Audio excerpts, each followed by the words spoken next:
se passe?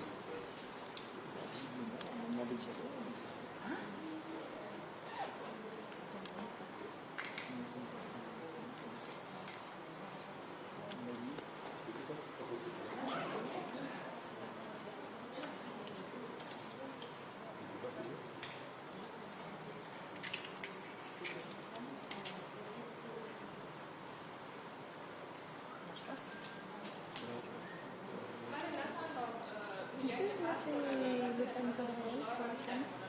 Celle-ci. C'est pas de l'huile.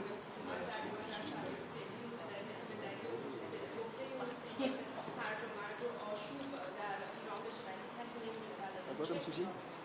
Mettre un panier réel.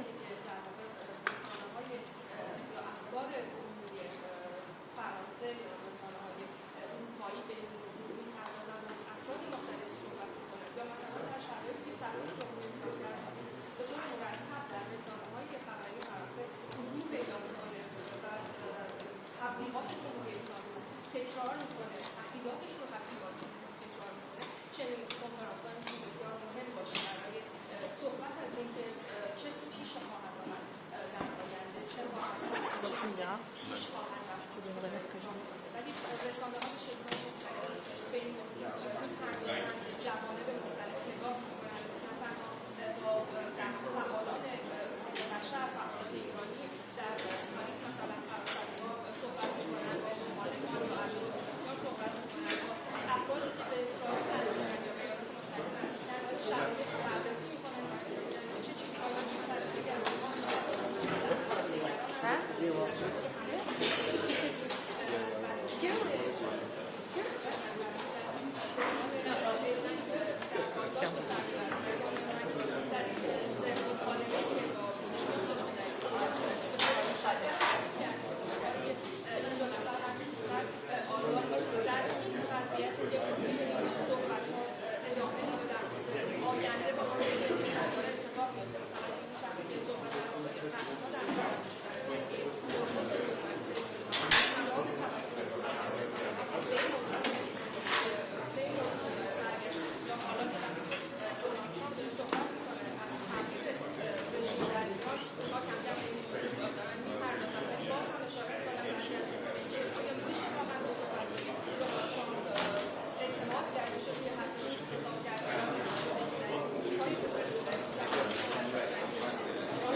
Good afternoon, everybody. Welcome to Prince Reza Pahlavi's press conference. I'm just going to give you a few bits of housekeeping before we kick off. The Prince is going to speak, give some introductory remarks. We're going to then have question and answers. We'll take questions in English, French, or Farsi. We're going to have about 20 or 30 minutes of questions. When you ask a question, could you give your name and organisation? Thank you very much. We're just about to kick off right now.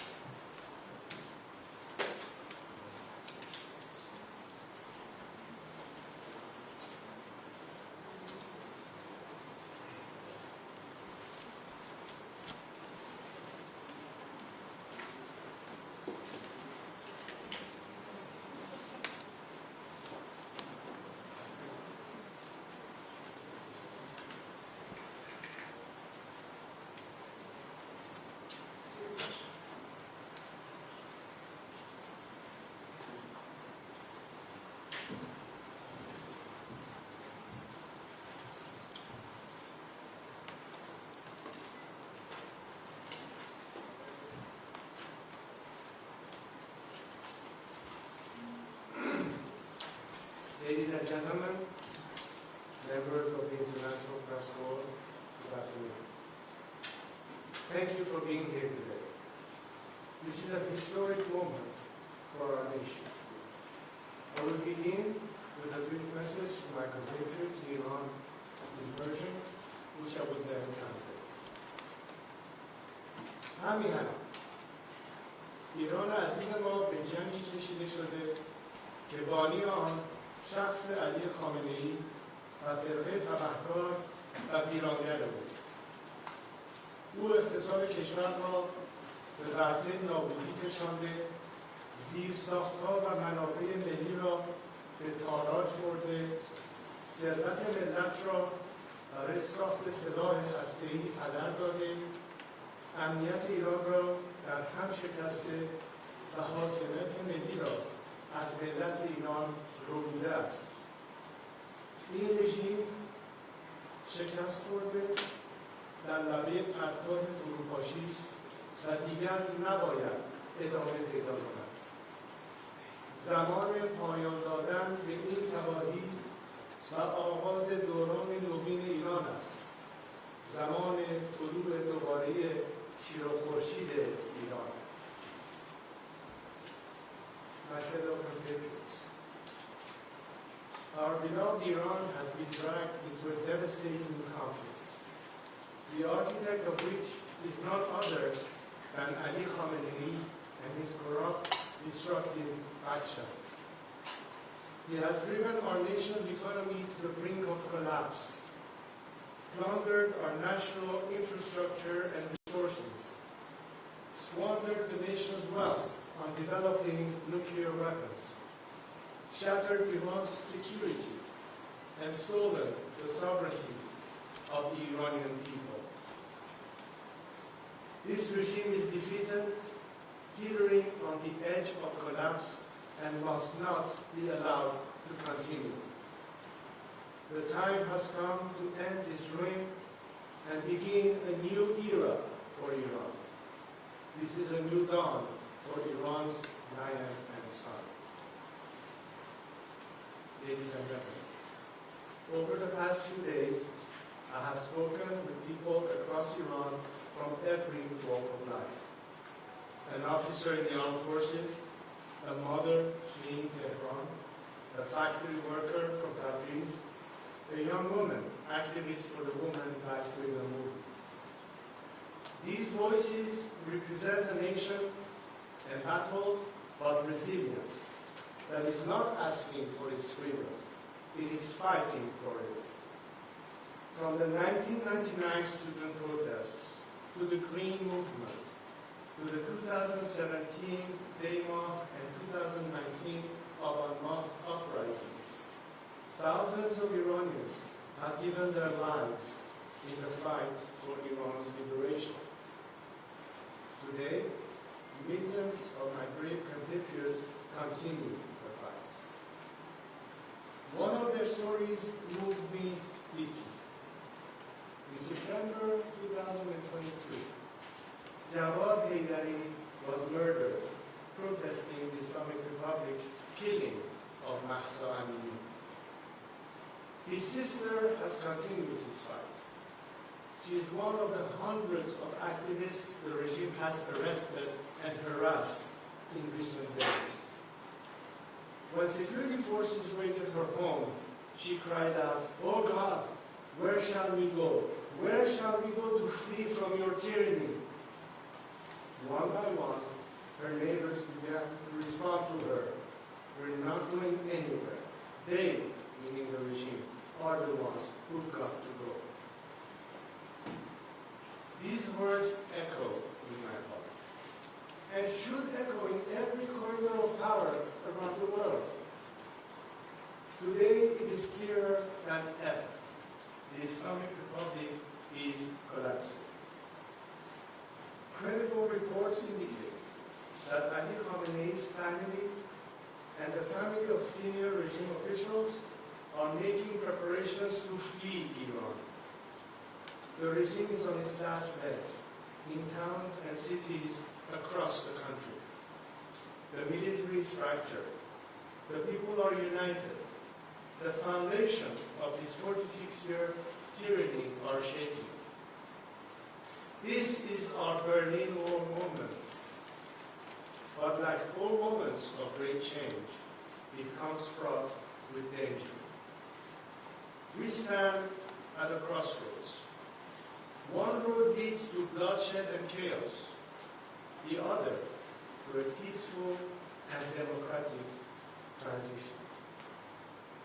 The difference in these two roads depends on one factor, and one factor alone: whether the current regime in Iran is allowed to survive.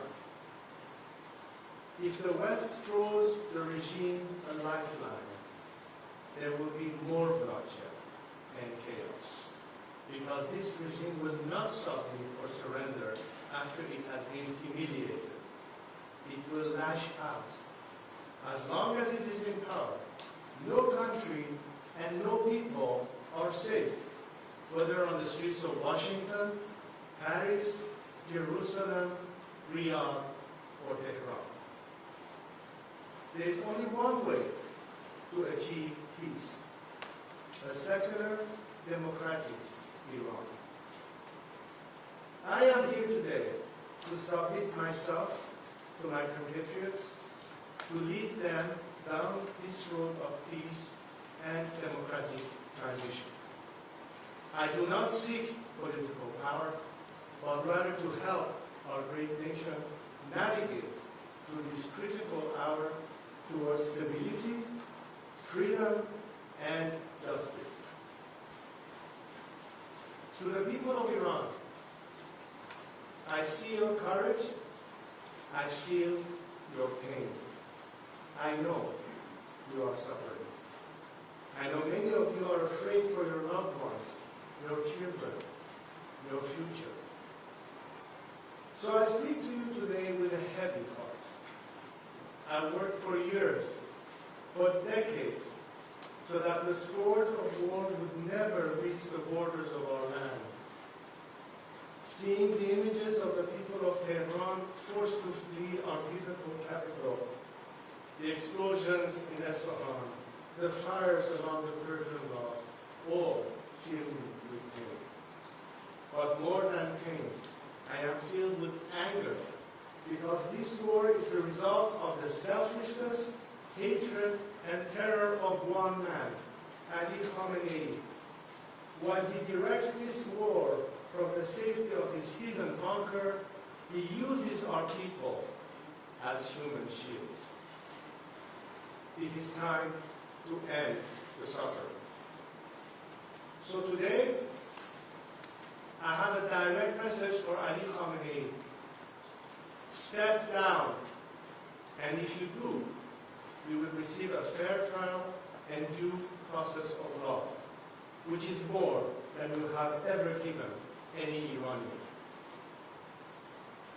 To other senior regime officials, those of you whose hands are soiled with the blood of the Iranian people, you too will have to face justice. But we will not repeat the mistakes in other failed transitions.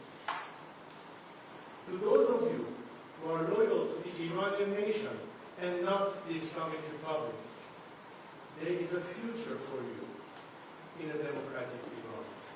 If you join the people now, the choice is yours to make. I know these officers, these soldiers, these brave men exist because they are reaching out to me and telling me they want to be part of this national salvation. But now, greater coordination is needed. So to that end, today I am announcing that I am establishing a formal channel for military, security, and police personnel to reach out directly to me, my team, and our expanding operation.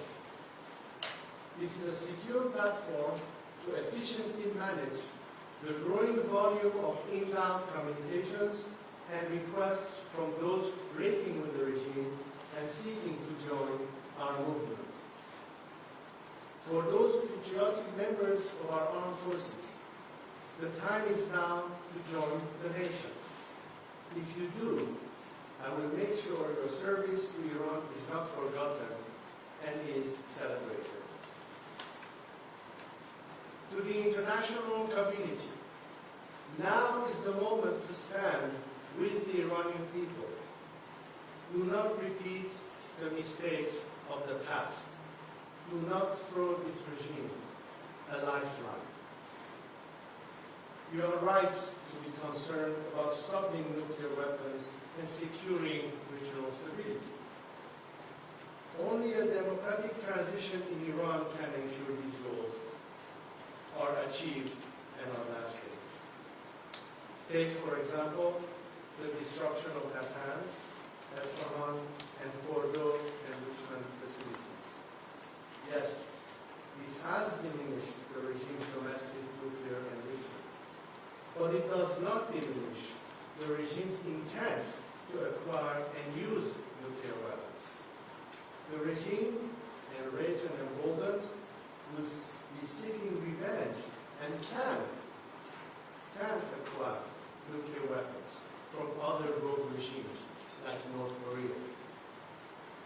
The destruction of the regime's nuclear facilities alone will not deliver peace, but the path I offer can.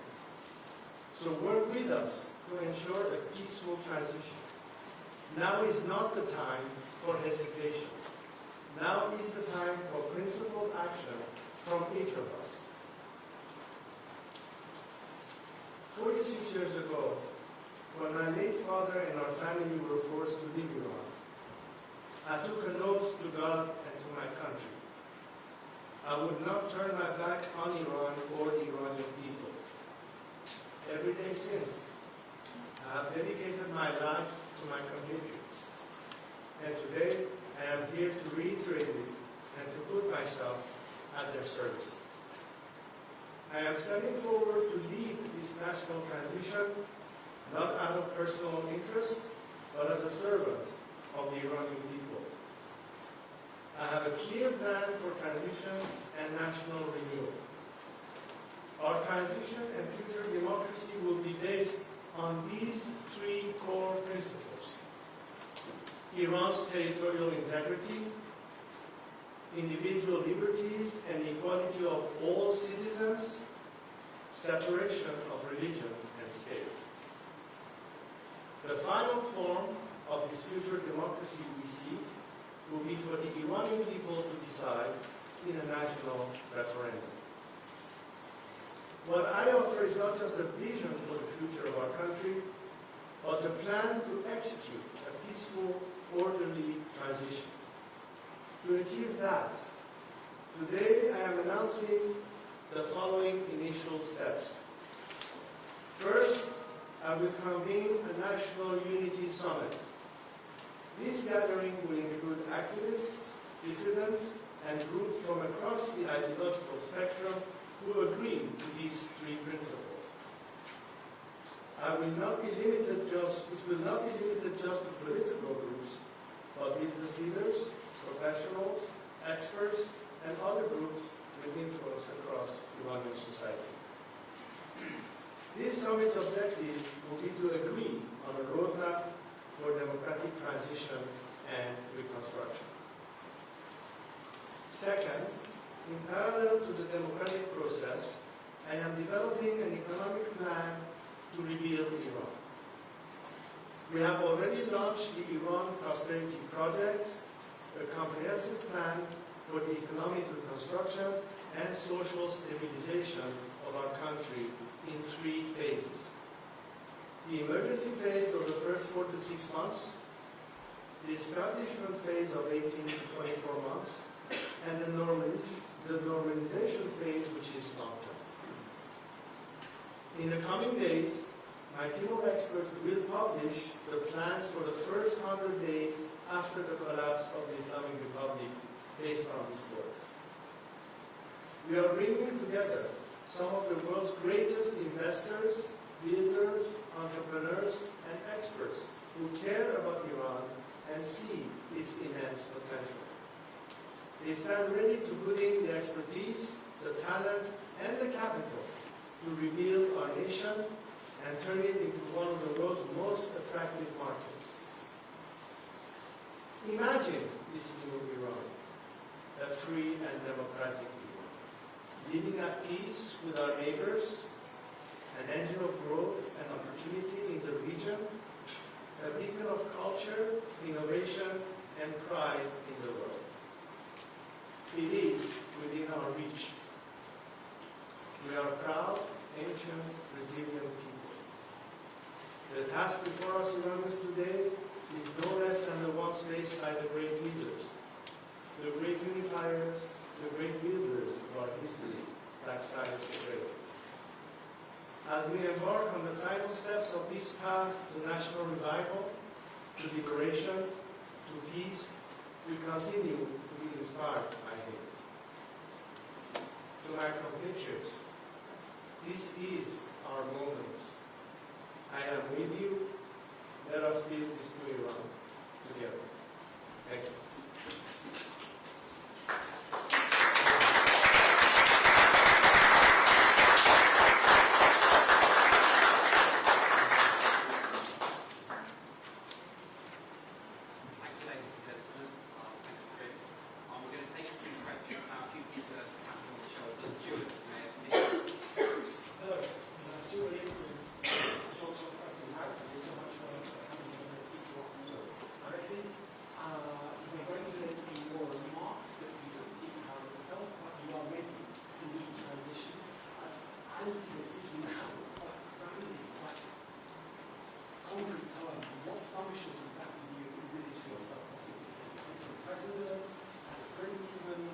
Shah, maybe it's time to start to make that clear. And also just if I could ask one more question about some breaking news. You've probably seen this from both the Iranian and the Israeli side today that Evan President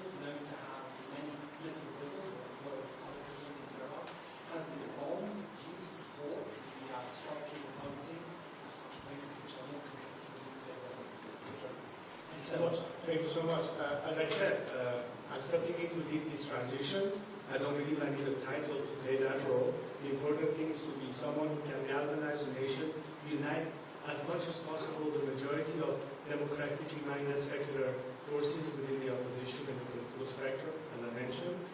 Most importantly, how can we, post-collapse, step into that phase of transition, working together, of course, with many elements who are in Iran today, who will be joining us in that effort to make sure that we can stabilize the transition phase. As in the past few hours, as you mentioned, two other targets were hit, which from the point of view of Iranians have been part of the regime's means of repression all along. The base of the IRGC, that has been always an element of repression, together, even though you might think it's symbolic, but it's very meaningful, the doors of Evin prison, without harming the prisoners inside, but basically tearing down a wall. And to me, Evin is a prison within a prison. The regime that has taken our countrymen hostage from day one. So I think the Iranians are seeing that. I can imagine right now a political prisoner in Evin prison, what he thinks about that. Our time is coming. Finally, all these movements that people have tried to fight and died for, fighting an unequal war against an extremely repressive regime, now the regime is even weaker than it was yesterday, because two other instruments, one that incarcerates them, another one that strikes them, is being eliminated. I think these are things that are, in the view of our people, positive, and they know that this is not targeting our country, it's targeting our regime, because the only war that matters here is the war that the regime is waging on the Iranian people. And we're talking about winning that war against them.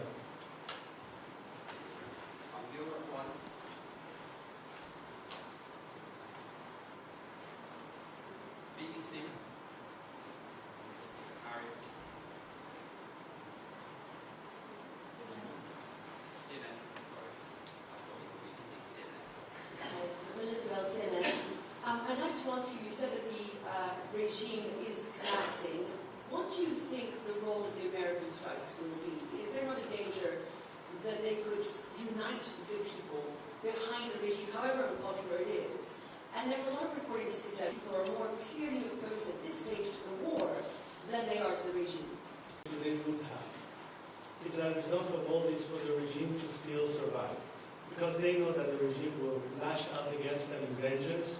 As a matter of fact, only in the last 3 days, the regime has already executed half a dozen people already on the guise of being spies or even being my supporters.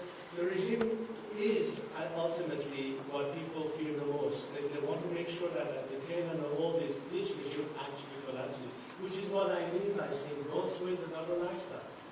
This regime is on its way down. People know it. And the biggest fear is, why, if this regime was to survive? That's why I keep saying this regime must go. The only solution for Iran's liberation and for peace is for this regime to be no longer there. This is an opportunity in front of us. So we are doing what we can as Iranians fighting this brutal regime. It is time for the international community to finally decide whether this time we're going to be with the people and help them to overthrow this regime. Independent Persian.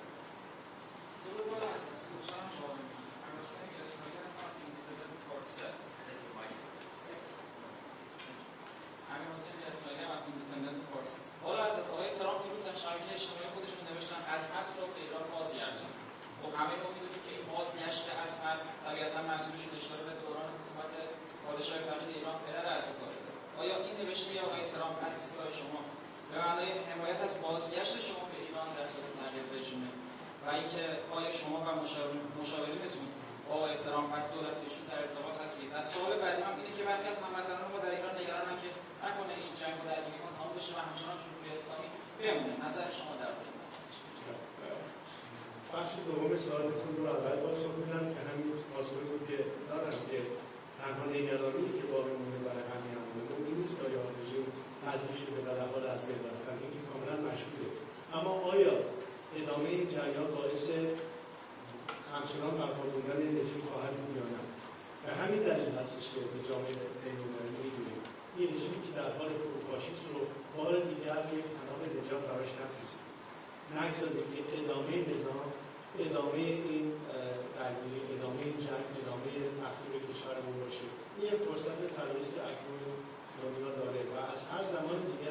این فرصت برای هممون پیش اومده که به حال بر علیه بسیار سختگیر باید مقابله میکردن، ولی الان ابزار سرکوبی تقریبا به از بین رفته و این بهترین فرصته. و اما هر موضوع دیگه‌ای که رهبر سیاسی کشور دیگه در مقابل ایران میگیره بر اساس این هستش که ما همیشه گفتیم که تعیین سرنوشت و تکلیف آینده به دست مردم ایران خواهد بود. ما توقع نداریم از اینکه یک دولت خارجی بیاد و تعیین تکلیف بکنه برای ما تنها چیزی که از اونها انتظار داریم این هستش که بدونن که جنگ اصلی ما با رژیمی است که مشکل رو نه تنها در مقابل مردم خودش ایجاد کرده بلکه برای جهان و از بین رفتن نظام هم به سود مردم ایران هست هم به سود جهان آزاد. اما آنچه که سرنوشت ایران رو تعیین خواهد کرد خود مردم ایران خواهند بود. برای همینه که روند تعدیل دموکراتیک رو در مبنایی که نهایتاً رفراندوم ملی تعیین تکلیف خواهد کرد اون رو باز تقویت کنیم و اجازه بدیم که مسیر دموکراتیک به درستی طی بشه.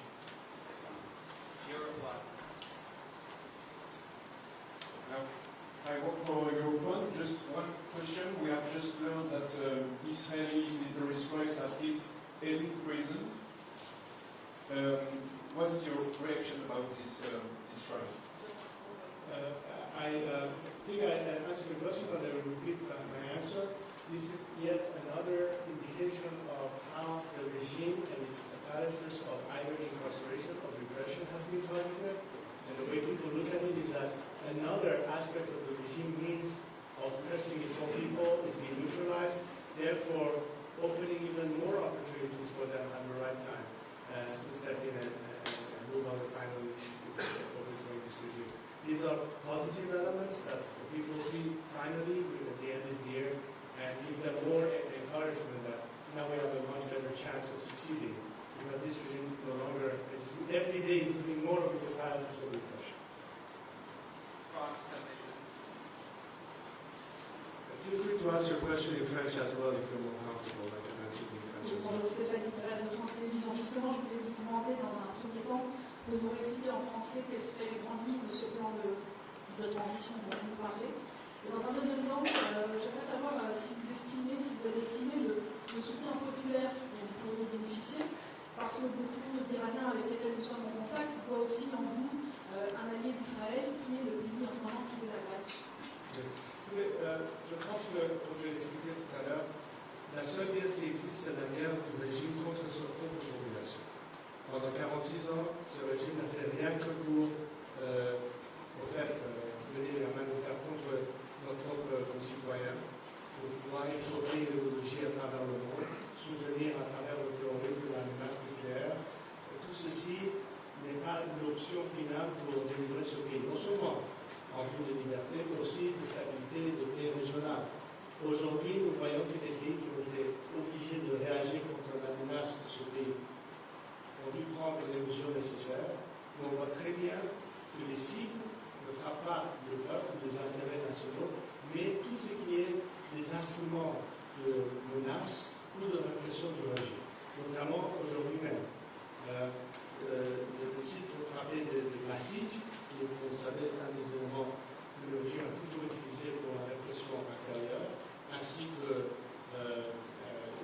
des structures de répression interrompt aussi comme méthode de répression. La porte de la prison de Lénine, comme vous savez, où se trouve la majorité de nos prisonniers politiques, tout ceci montre que c'est ciblé envers l'affaiblissement du régime.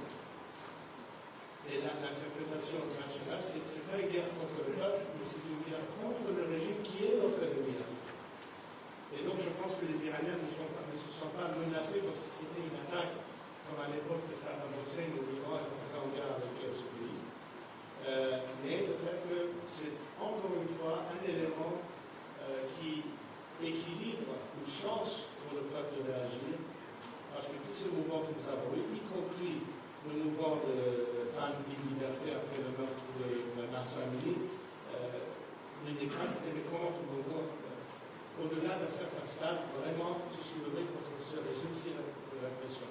Quand ils voient tous ces éléments implicites du régime, et en même temps, le régime commence à s'effondrer, c'est un élément qui leur donne espoir, qui leur donne courage.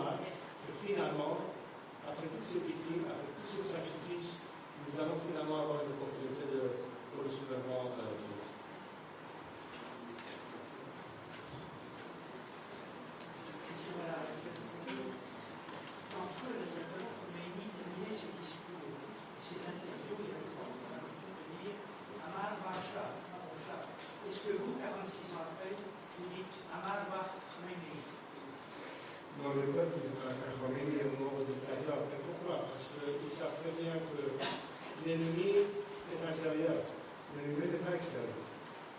Quand les Iraniens appellent à la chute du dictateur, ça veut dire quoi? C'est de dire fin à ce régime. Aujourd'hui, nous sommes le plus proche possible à cette avenir. Cette dictature théocratique n'existait pas, elle est en train de s'effondrer. Les éléments au tête du régime préparent déjà leur fuite. Et aujourd'hui, nous voyons que les éléments militaires, russes, de sécurité, commencent à nous contacter. Ils ne peuvent pas couler avec le navire qui est en train de couler. Ils veulent se rejoindre au peuple. Au lieu d'être devant ou contre le peuple, ils veulent se rallier au peuple. Les défections déjà commencent. J'ai indiqué dans mon discours que nous préparons déjà le mécanisme de communication.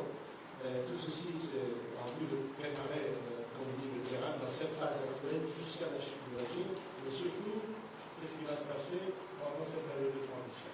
Alors, tout ce planning est effectué, vous entendrez encore plus dans les jours à venir, et comment nous faisons exactement cette chose.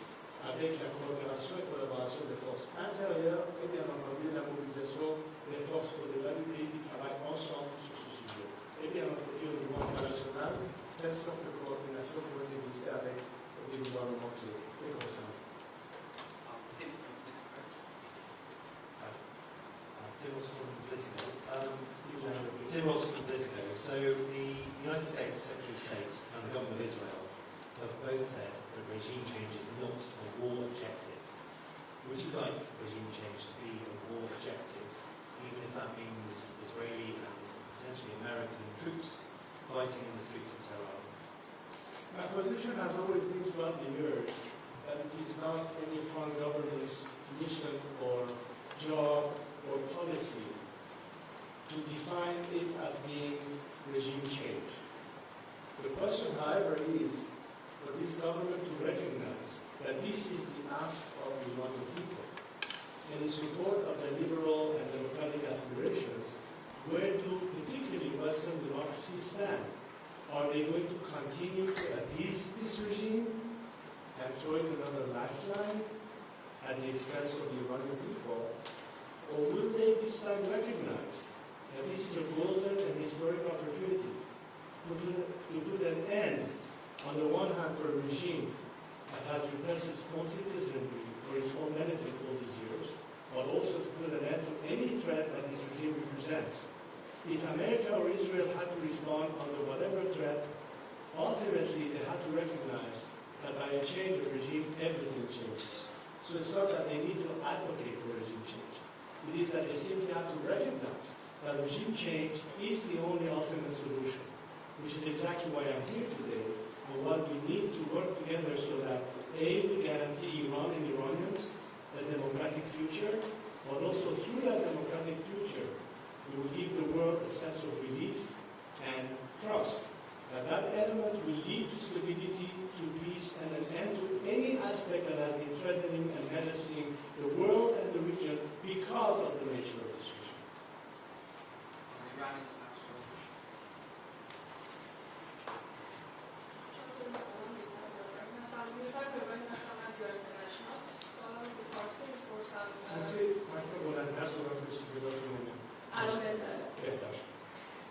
سوال اولم در مورد نگرانی بعضی از مردم در داخل ایران وقتی که میگید که به زمان فروپاشی نزدیکه یا اونها بیان مبارزه کنید، خیلی ها نگرانن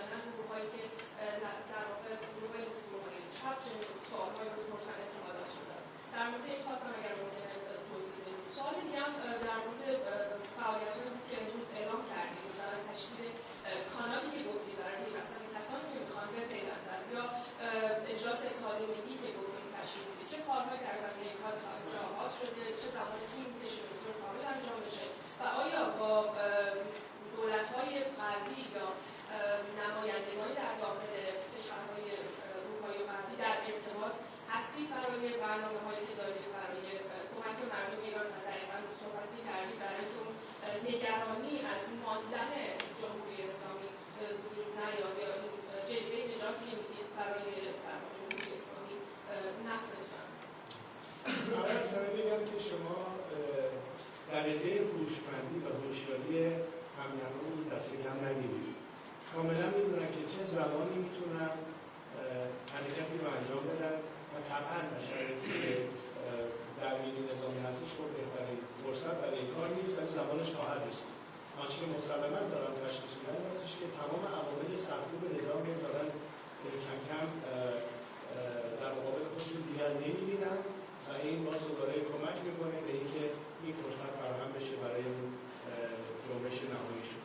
در ارتباط با اون چیزی اشاره کرد خب طبعا در روزهای آینده با جزئیات بیشتر نحوه عمل و برنامه‌هایی که در نظر داریم بیشتر مطرح خواهد بود برای رسانه‌ها و برای افکار عمومی و به طور کلی این برنامه‌ریزی رو داریم ادامه میدیم در جهت اون چیزی که امروز در سخنرانی بهش اشاره کردم و نهایتاً ارتباط با جامعه بین‌المللی من فکر می‌کنم که در همین چند هفته اخیر کلاً دیدگاه و برخورد خیلی از دولت‌ها و یا سرانی که تا به حال اصلا اصل اینکه شاید این رژیم تغییر پیدا کنه روزادارشون نبود اکنون می‌بینم که اتفاقاً این مسئله خیلی جدی‌تر از قبل مطرح میشه و دیگر مسئله فقط این نیست که خب این نظام هست بهتره باش تعامل بکنیم و مماشات بکنیم بلکه این نظام در حال فروپاشی است و اجباراً بایستی فکر بکنن که پس از این نظام چه اتفاقی خواهد افتاد و هم از روی کنجکاوی و هم از روی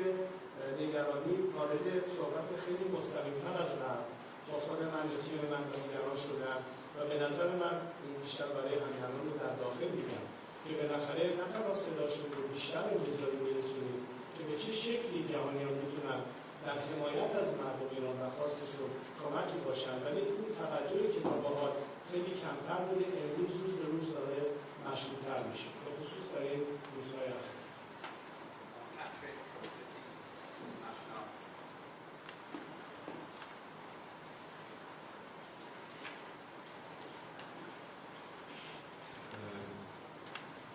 Monseigneur, de nombreuses chancelleries, notamment européennes, continuent de préférer la stabilité à la justice en disant qu'il ne faut surtout pas tenter de changer le régime. Comment expliquez-vous, or l'histoire prouve qu'il n'y a pas de stabilité éternelle sans un minimum de justice, comment expliquez-vous cette prudence, si on est optimiste dans les termes, ou cette complaisance, si on veut être plus sévère? L'Afrique, c'est pas du nouveau. On se connaît depuis qu'on se connaît, presque plus de 40 ans, je dois dire. Mais qu'est-ce qui change, en fait? C'est le fait que, peut-être jusqu'à présent, nous on parlait d'une politique d'apaisement, en oubliant qui peut être un autre alternative, donc c'était le status quo. Mais aussi le fait que ce n'est pas à un gouvernement étranger de décider s'il faut avoir un changement de régime. Il faut écouter un peuple qui réclame un changement de régime. Et à ce moment-là, en tant que des démocraties européennes ou américaines, qui parlent des droits de l'homme, qui parlent des libertés, qui parlent des injustices, qui parlent de tout cela, comment voulez-vous qu'une continuation de ce même régime puisse être la solution et d'être intimidé par la menace du régime, de ne pas avoir un dialogue ouvert avec les représentants de cette démocratie laïque contre un régime sanguinaire. Le déclic commence à se faire, finalement. Surtout parce que d'abord, il voit que beaucoup de mes compatriotes, la majorité, la grande majorité de mes compatriotes ne veulent plus de ce régime. Ils voient aujourd'hui que les éléments soi-disant réformateurs d'hier n'y croient plus et sont en train de se joindre à nous dans ce mouvement de libéralisation. Mais aussi le fait que, vu que les Iraniens sont prêts à ce changement, c'est un simple choix à faire. Est-ce qu'on fait obstacle à leur demande ou est-ce qu'on soutient leur demande? Ce n'est pas une politique amenée par un gouvernement étranger de réclamer un changement de régime. Mais c'est d'acquiescer la demande d'un peuple qui peut être libéré. Et qui veut savoir si le monde libre est avec eux ou contre eux. C'est un simple choix à faire.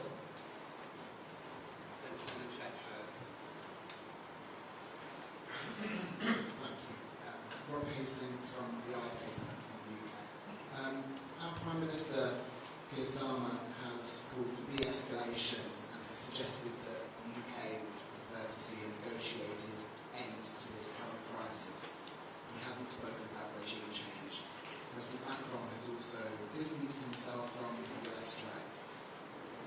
seeking to speak with European leaders like Islam and like President Macron, what would you say to them in hope of convincing them to your belief that regime change is needed?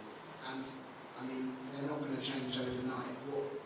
Where do you see that process going of engaging European scepticism towards regime change? First of all, I've been giving all these messages to world leaders everywhere for years now. And it's not that they don't know what I have to say or what my message is. What has changed, however, are the circumstances.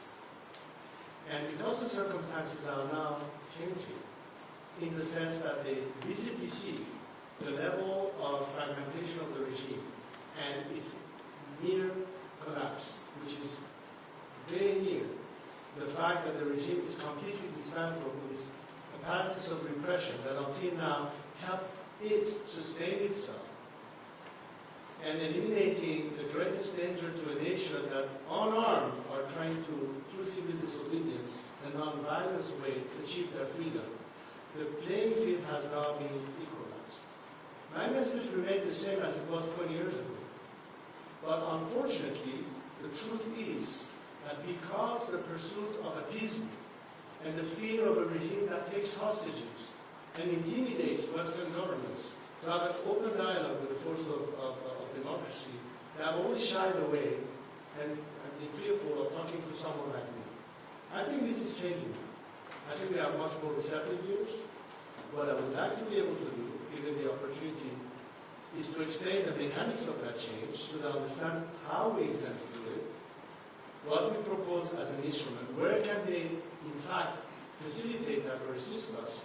But this is more a discussion for the process. Right now, as we speak, let me point to a few issues that are imperative, where the world can immediately help us. It has nothing to do with talking about policy or regime change and all that. It has to do with empowering a nation seeking liberty. The regime is at war with its own people. It is trying to take revenge on the people, executing political prisoners, shutting down the internet, even landlines in the last few days. They are waging war against our own people. This regime's biggest fear is not an Israeli attack or an American response. It's the people themselves that they fear the most. This is what these world leaders have to recognize. That these are people who want to be with you, the free world, and the only obstacle between them and the free world is this regime. So don't be intimidated by the regime menace. Trust in a nation that wants peaceful relations with the neighborhood. They are not at war with Israel. They are not at war with the Arabs. They are not at war with America. The regime is. The regime that has been chanting death to Israel and death to America for 46 years. The Iranian people say, we want to be friends with the world. We want to have cordial relations. It's up to you, world leaders, to recognize that potential, to trust the Iranian people in their intentions, and this is what will be the difference. This time, stay on the right side of history. You have an opportunity today. The worst thing that can happen is for this regime to continue to exist. It is on its way down. We just have to facilitate and expedite the process. So more harm is not done, not just to the Iranian nation, but everything that, as long as this regime continues to survive, it can still hurt a lot. We have this opportunity. This should be the agenda. Not only to eliminate this regime, but also to know that there is a plan for transition. It's not going to be chaos. It's not going to be unknown outcome. But for that, we need to be able to coordinate. So it is, I don't think it is anymore the question of whether or not, or if there should be, but how can we make sure that this is a successful transition? And of course, there will be a need for very serious discussions as to how this or that country can, in a way or not, be effective in helping our cause and therefore guaranteeing our success, which is win-win at the end of the day. Okay, last two questions. Channel 12 and then Assad. I'm afraid they're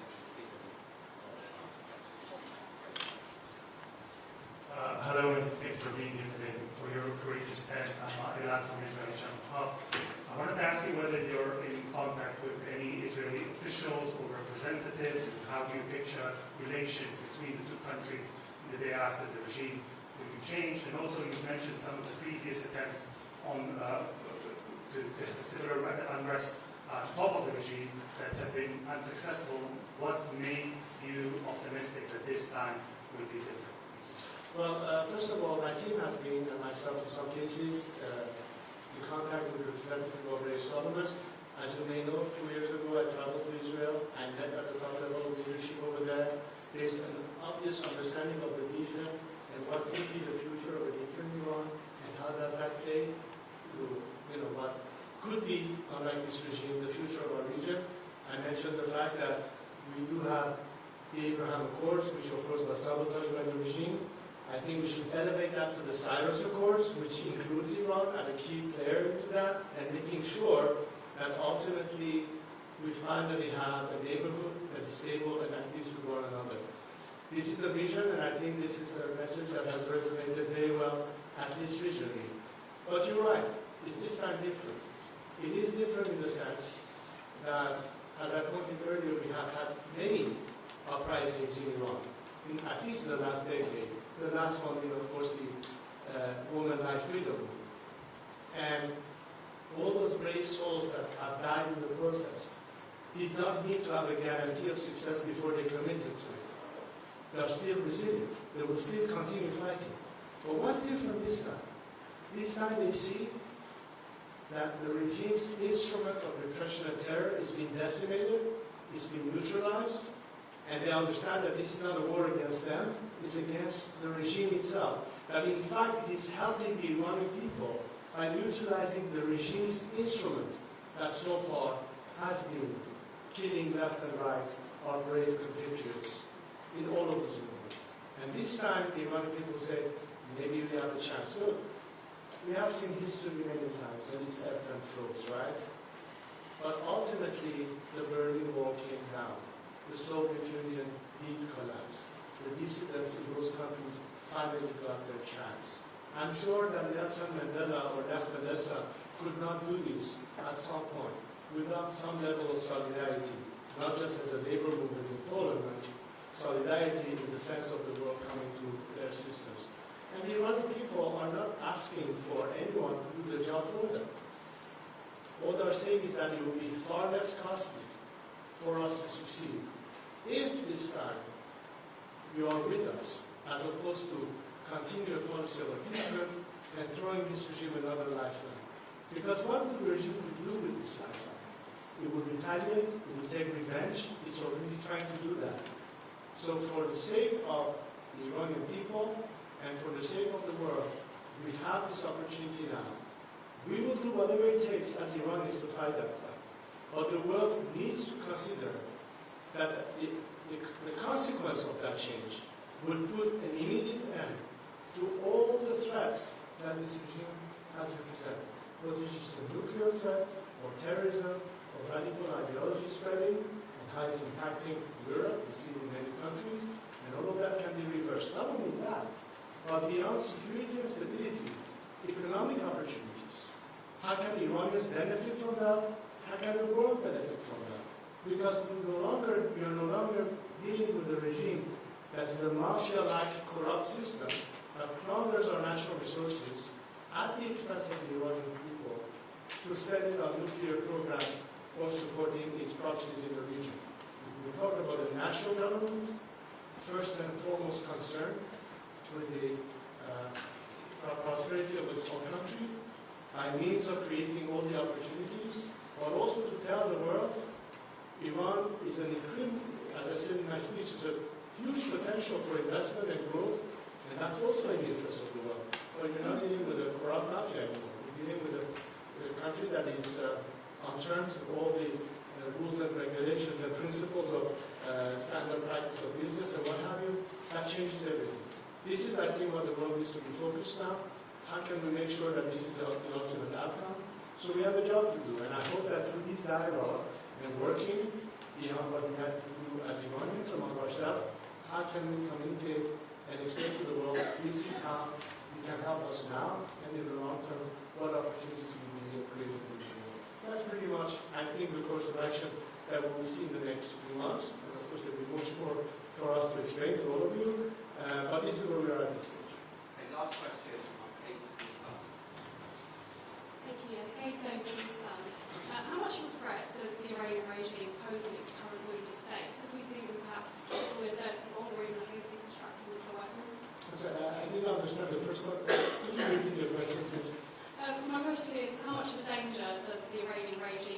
right now is currently in its state, could we see them perhaps deploy a dirty bomb or a hastily constructed nuclear weapon? Well, as far as the existing infrastructure that the regime has had, clearly has been severely damaged or curtailed. But as I explained in my speech, just because you have struck the key areas of development or enrichment doesn't mean that the nuclear threat is gone. As I said, they can go and purchase it from the North Koreans, for example. The point is that the finger on the trigger is ultimately the menace. That as long as this regime continues to exist, we should not fall under the false premise that because we're dealing with neutralizing the nuclear enrichment plants or what have you, the threat is gone. For a while it may be, for a while it might have delayed it. But as long as this regime continues to exist, like a bad weed, it will keep popping up in the right. We need to make sure that it's completely eradicated. That's the ultimate guarantee, which is why now that we have this opportunity, now that the regime has been severely emasculated, if I could call it that, when the key instrument of repression and control and surveillance or whatever it is that the totalitarian regime utilizes against its own citizenry and as a menace to the world, that is on the verge of collapse, recognize that this is a perfect window. Because I always said we should not jump to the conclusion that because diplomacy has failed, then we have to engage in conflict. I've always argued in all these years, many of you have heard me say that. Why not the third way, which means the Iranian people are your alternative? We're not only limited to say, because we can't talk sense with them, we have to go and bomb the hell out of them. This is an opportunity to recognize that the regime is so weakened. That make the people of Iran the ultimate guarantee by investing on them, rather than hoping that through negotiations we can come to terms with a regime that in its DNA simply cannot comply with your expectation. We need to gravitate and have a shift of vision and strategy on that, and that's exactly what I begin to detect. I begin to detect more and more coming from governments that until now were just stuck on that status quo, and are thinking finally that things can change. We have to be able to anticipate the change in Iran and what we need to do for it. That's, I think, for me, a positive development. Thank you. Thank you.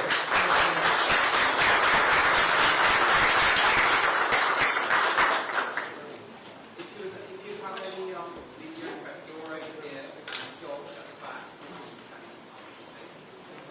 Thank you very much for coming.